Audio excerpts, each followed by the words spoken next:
اعوذ باللہ من الشیطان الرجیم بسم اللہ الرحمن الرحیم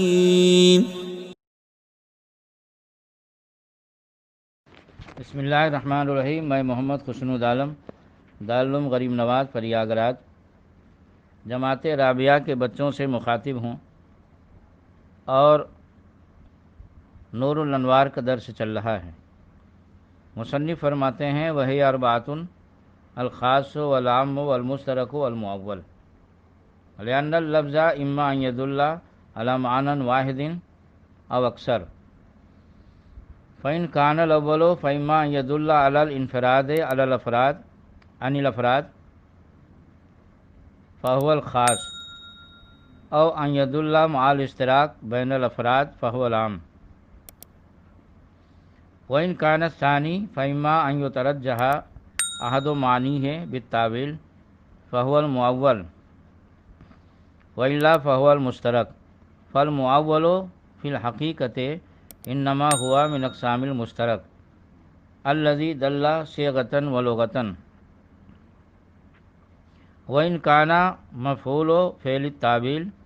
الذي من شأن المجتهد۔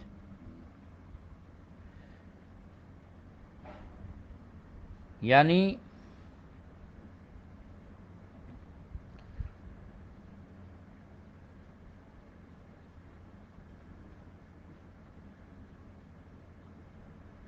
یہ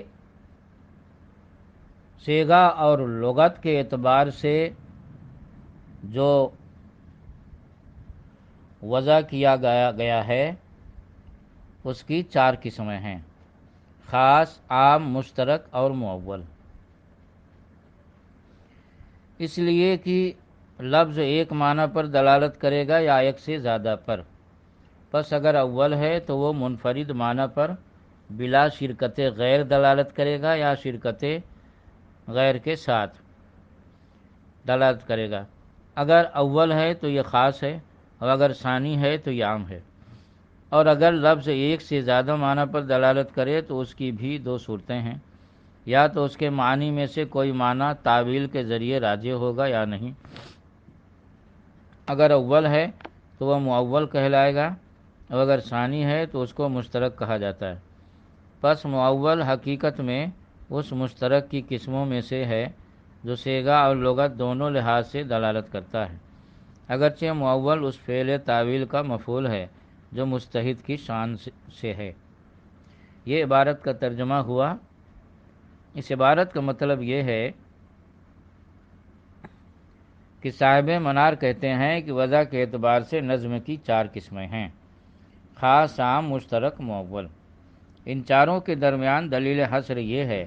کہ لفظ وضع کے اعتبار سے ایک معنی پر دلالت کرے گا یا ایک سے زیادہ معنی پر دلالت کرے گا۔ اگر اول ہے تو ایک معنی پر بلا شرکت غیر دلالت کرے گا یا شرکت غیر کے ساتھ دلالت کرے گا۔ اگر ایک معنی پر بلا شرکت غیر دلالت کرتا ہے تو وہ خاص ہے، اب اگر شرکت غیر کے ساتھ دلالت کرتا ہے تو عام ہے۔ اب اگر ثانی ہے یعنی لفظ ایک سے زیادہ معنی پر دلالت کرتا ہے تو اس کی بھی دو صورتیں ہیں: ان معنی میں سے کوئی ایک معنی تعویل کے ذریعے راجح ہوگا یا نہیں۔ اگر اول ہے تو اس کو مؤول کہتے ہیں اور اگر ثانی ہے تو اس کو مشترک کہتے ہیں۔ فالمؤول فی الحقیقت سے ایک سوال مقدر کا جواب ہے۔ سوال یہ ہے کہ مؤول فعل تعویل کا مفعول ہے اور تعویل کرنا مجتہد کا کام ہے، مجتہد کی صفت ہے، تو مؤول کو وضع کے اعتبار سے نظم کی قسم قرار دینا کیسے درست ہو سکتا ہے؟ اس کا جواب یہ ہے کہ مؤول مشترک کی قسم ہے، اس طور پر کہ مشترک جو وضع کے اعتبار سے کثیر معنی پر دلالت کرتا ہے، اگر اس کے کسی ایک معنی کو ترجیح دے دی گئی ہو تو مؤول ہے۔ پس مؤول مشترک کی قسم ہے اور مشترک وضع کے اعتبار سے نظم کی قسم ہے، اور چونکہ کسی شے کی قسم چونکہ اس شے کی قسم ہوتی ہے اس لیے مؤول بواسطہ مشترک باعتبار وضع کے نظم کی قسم ہوگا۔ والثانی فی وجوہ البیان بذالک النظم۔ شارح فرماتے ہیں ایک تقسیم الثانی فی طرق ظہور المعانی و خفائہ، بذالک النظم المذکور فی التقسیم الاول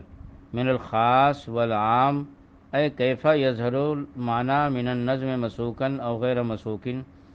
محتملا للتعبیل او لا، وکیف یخفی المعنی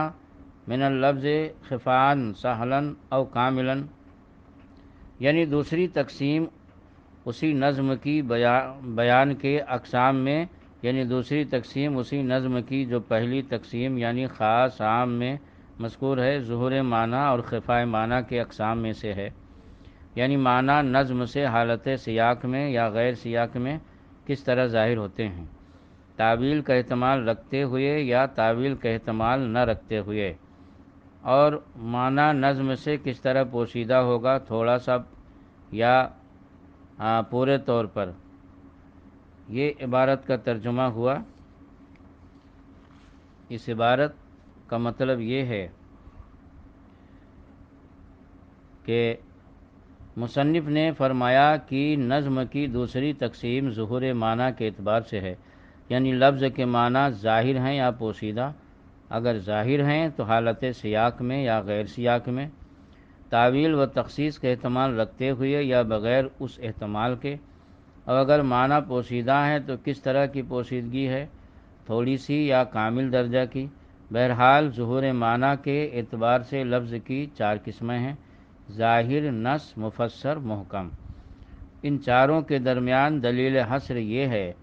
کہ اگر لفظ کے معنی ظاہر ہوں تو دو حال سے خالی نہیں، یا تو وہ تعویل و تخصیص کا احتمال رکھیں گے یا تعویل و تخصیص کا احتمال نہیں رکھیں گے۔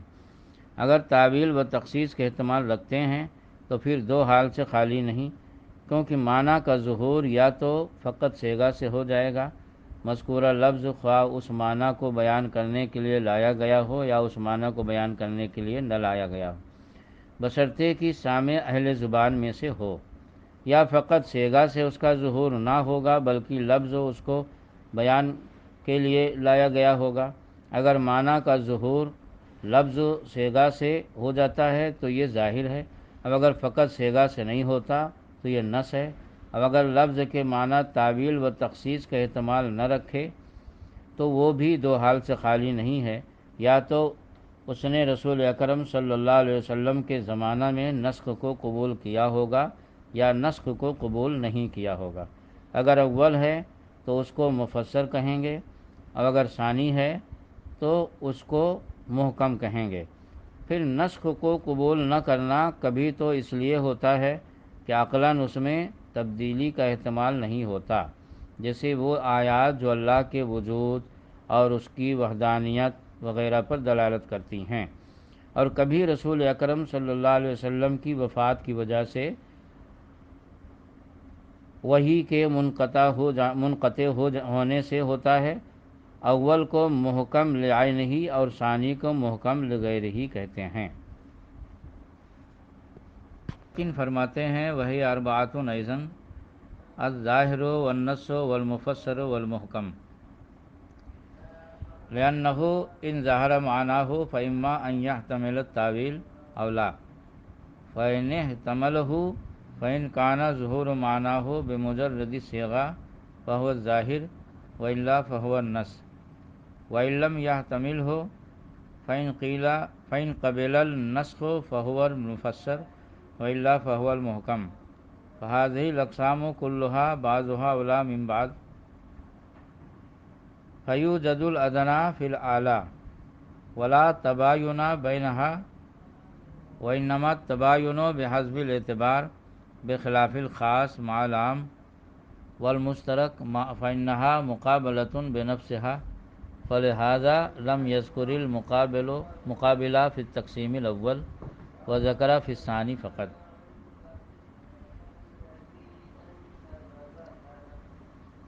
یعنی